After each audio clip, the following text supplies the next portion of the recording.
Greetings, viewers. Welcome to another time-lapse process video by yours truly, Aziz Draws. For the second week of March, I wanted to go for another nostalgic cartoon. This one I'm sure many people are a fan of, Ben 10. I didn't really watch much of Ben 10, at least the latter half of it, the later seasons. I did watch a nice portion of the first season, and I watched a little bit of Alien Force and a little bit of Ultimate Alien. But by that point, most of those episodes I caught because my brother got into Ben 10 right after I was. So I would vicariously watch those shows through him. So it's still a pretty cool show in my opinion. I like the concept of the multiple aliens being accessible to a 16-year-old. So it's a pretty cool show overall. Um, the first drawing I wanted to do was of the villain Vilgax, the main villain for the first season, and I think the second and third, if I remember correctly. He's the big bad of the show. He's kind of the one of the characters that drives the plot for Ben 10. In this composition, I just wanted to have him going after the Omnitrix. That's the thing he wants. That's the thing he wants to have control over because he wants to have universal domination. Most villains, they only want world domination, right? Or galactic domination. You see, Vilgax is ambitious. He's a big dreamer. He's going for the entire universe. He wants universal domination. And he needs the Omnitrix for that. So that's the idea behind this composition right here. I didn't spend, or at least I didn't spend as much time as I would have liked, but we got a relatively decent drawing. But looking at it, I was like, nah, I gotta step up. And step up, I think I did with the Diamond Head drawing. So with Diamond Head, that was one of the few aliens back when I was planning what I was going to draw for March back in December. I knew one of the aliens I wanted to draw was Diamond Head because he, from a design point of view, is one of my favorite aliens. Him and Heat Blast, I like the character designs of both of those aliens. So I was like, all right, I got to draw at least one of these guys for the week of Ben 10 or the set of Ben 10. So we did that. I streaming this? No, I wasn't streaming this on twitch.tv/ZDraws, but I did do the thumbnail sketches just because I wanted to explore the different compositions I could have with Diamond Head. So that's why I did it for this drawing. Ended up with the 9th position, the one where it's a top view of Diamond Head, and he's kind of looking down. And something that someone who was watching me draw this pointed out was, he said you draw these characters in positions we've never seen them in. Like these angles, we don't ever see these characters in these shots. And I was like, yeah. He's like, Bird, like, what would the top of Diamond Head's head look like? And I mean, the character designs, the sheets and the references I picked up throughout the show showed how the overall form of the character is. And because I've forced myself to try and practice creating shapes and forms and angles that normally aren't seen through references, or at least you don't conventionally see. It wasn't too difficult for me to try and kind of imagine what Diamond Head's character design looks like from an unconventional angle, such as top view, like this one. For the diamond texture, I was I don't know, I looked at like rough diamonds. I looked at the way that rough diamonds shined when light's hitting it, but the transparency of it, because diamonds aren't fully opaque. So I had to try and figure out how am I going to create this kind of semi-transparent, translucent effect while also making sure the light hits it so it looks super shiny. And so I kind of came up with this concept right here where I made this kind of cloudy greenish blue in the inside of the diamond, and then have these super high reflective renderings of light for the diamonds. And then of course add some little effects here and there, make it look more like diamonds. And we ended up with that. You see the little streaks of light on the ground. I tried to do some kind of, what do they call it?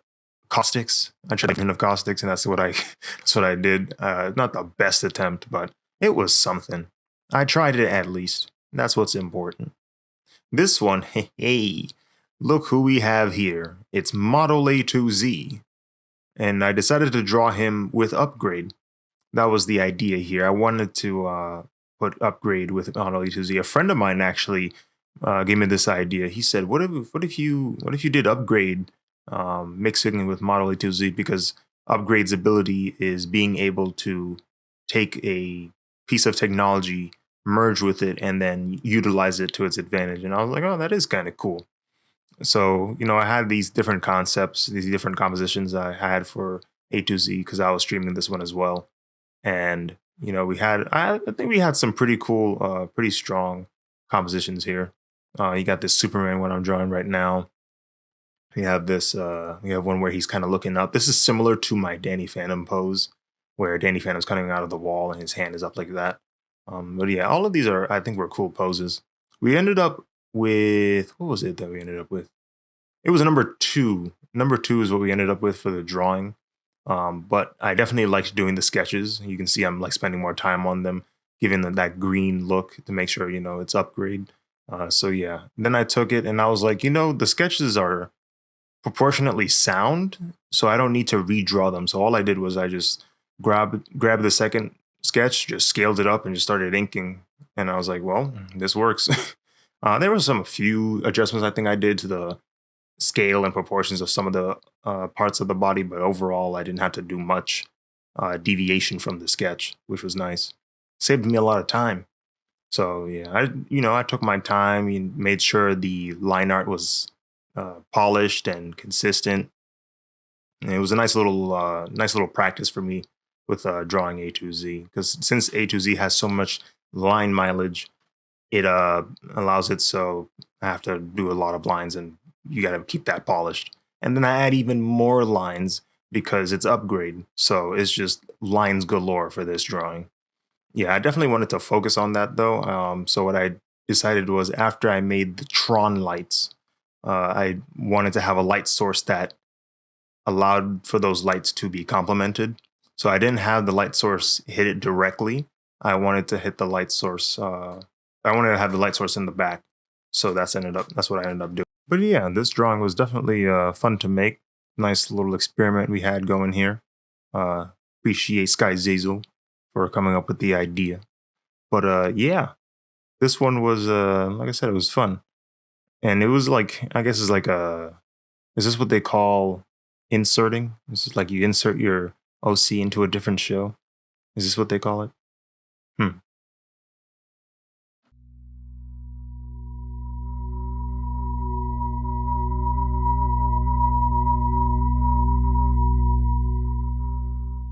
For the next set of drawings, I decided to do another combination of canvases. This one featuring Gwen and Kevin. They're just, I don't know, chilling in the middle of the night, I guess. You have Gwen using her powers, kind of analyzing this weird contraption, this weird piece of technology that has this really weird Freemason shape, as some people would say it is. Don't know what that's about. But Kevin over there, is just chilling, observing his girl, observing Gwen doing what she does with his favorite car behind him. So yeah, it was just like, a chill composition. Nothing too insane is happening.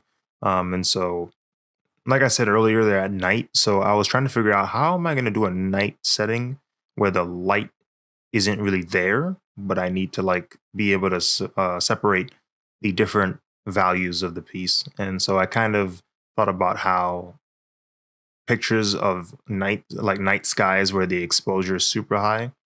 And I was like, it'd be kind of cool if there was like a super exposed like night sky behind them, which, in the real world, you wouldn't be able to see it like this. But because, this is art and I do what I want, I was like, all right, let's try that. And, I liked how that looked. And it wasn't very difficult to pull off either, as Clip Studio Paint has a few brushes that allow you to do a lot of star-like dots and stippling throughout your piece. pretty quickly too. You can do it quite literally in seconds. And then I had an oil brush, and that's what I used to create the uh, galaxy clouds, if you will, the stardust and all that in the background. So it didn't take very long. And then the drawing itself was pretty quick because these poses weren't too crazy. Nothing insane was happening in the background. Lighting it wasn't problematic because there was only a few light sources, and those light sources weren't very intense. So we had something like this, which I thought, for how quick I was able to do it, I thought I had a nice effect to it. I thought I had like a nice vibe as piece. Next, we have the OG, the first alien, the day one, Heat Blast. This one is one of my favorite character designs. I don't know if it's my absolute favorite, but it's definitely one of my favorite designs for the show. And it's their first one. It's crazy how that happens. But yeah, another chance for me to try some flame effects, do some stuff with fire that I may or may not have tried before. Just trying to see if I can get a good render here. And that was the main objective of this heat blast drawing. And also to get, the likes on Instagram, you know what I'm saying? But that's the objective for all the drawings.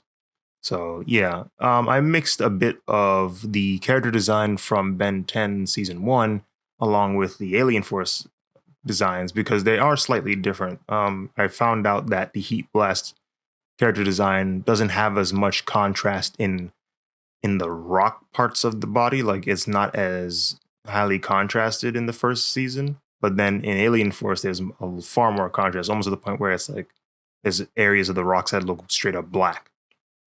So there was that I included in here, and then but primarily it's the first two seasons character design for Heat Blast. I know later on in the show he gets these more broad shoulders, and there's other versions where like Ben 10,000 he looks like he's been juicing anyway. I just wanted to go for the OG design because that's the one that I like the most. It's like, hey, this one looks dope. So that's the drawing here, and the rendering didn't take very long either. So that's always nice being able to get a drawing out without spending too much time. And last but not least, we have one of the most OP characters, not only in the show but in fiction. That's right, ladies and gentlemen. I am talking about Alien X. Yeah, this dude's ridiculous. There's this funny thing one of my friends said when I was in a Discord call, and they were like, "Hey, man, people were messing with Ben 10, and he wasn't in any power debates, and it was chill until Alien X pulled up." And I was like, "Yeah, like." For the most part, most people who mess with Ben 10, they like the show because they like the show. They're not trying to power scale any of these aliens with other people. And then Alien X pulls up, and he's one of the most ridiculous characters of all time. And it's like, oh, I see.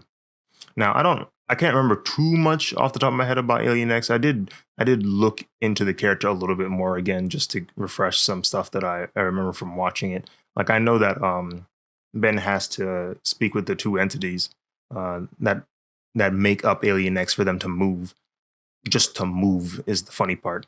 But yeah, it was just like I wanted to make reference to that. I wanted to have all three parts of Alien X show up in this photo with Alien X in the center. We got Ben right here, and then we got the two entities. The reason why I'm not saying their names is simply because I forgot them. To be honest with you, I can't remember what they're called. But yeah, we ended up with that. And that is the culmination of all the Ben 10 drawings I did. It would have been cool to have more drawings focused on Ben 10, but I didn't want to give too many days to one show for the month, as because there's plenty of other shows I want to try out, and you'll be seeing them very, very soon. Because there's going to be more childhood memories. Greetings, humans. On behalf of Aziz Draws, I, Model A2Z, would like to thank you for watching this video. If you want to continue supporting Aziz Draws, be sure to follow him on Twitter, Instagram, and Twitch.tv, where he will be drawing live on Mondays and Wednesdays. If you want to continue supporting Aziz Draws even further, be sure to go to his Patreon, where you will have access to watermark-free drawings, and potentially even Clip Studio paint files to have access to the process and layers of each drawing. Until next time, humans, farewell.